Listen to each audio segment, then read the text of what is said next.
Father, I need help.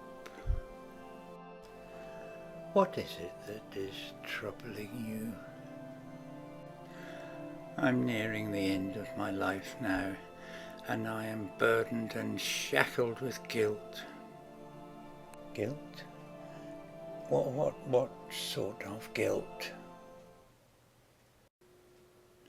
Well, it all goes back a long way when I was a child of 11. I had a happy, normal childhood back then with the usual friends of my own age with whom I had fun and did all of the things that young boys do. You know, kicking balls around, fights and wrestling, bike riding and stuff. So what has changed? I think that I always knew that I was a little different to the rest of my friends. Although I enjoyed all of the things that we did together whilst they might stay out late at night, my pleasures came from reading and being in my home. Which is why I guess I passed my examinations and succeeded and went to a different school from them when I was 11, which is a very frightening and lonely thing.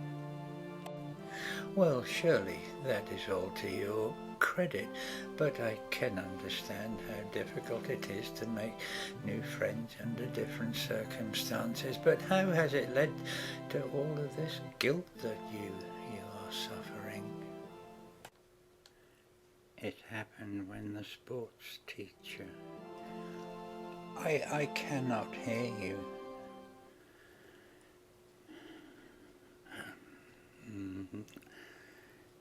It happened when the sports teacher called me into his office when we'd just finished showering after our weekly games lesson.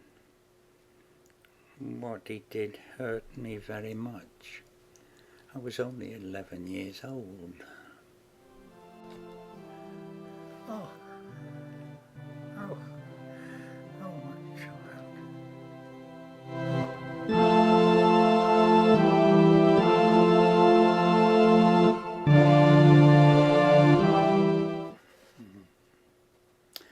I felt so ashamed and couldn't face my friends back home, so I never told them, and have covered it up and lied and deceived to them for all of these years.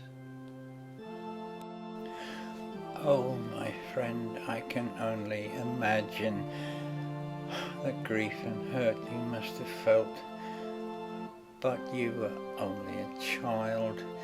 And so much time has passed now, and your friends have accepted you and love you for who you are.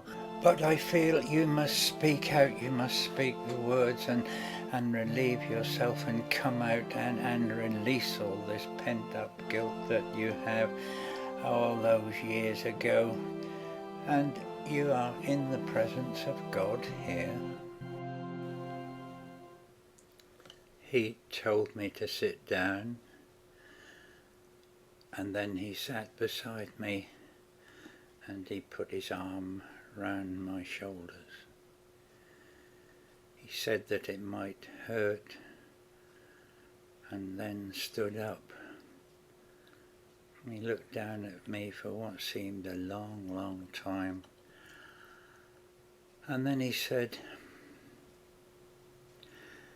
"You're a nice boy, but you obviously have no aptitude for ball games at all, and I'm taking you out of the football team.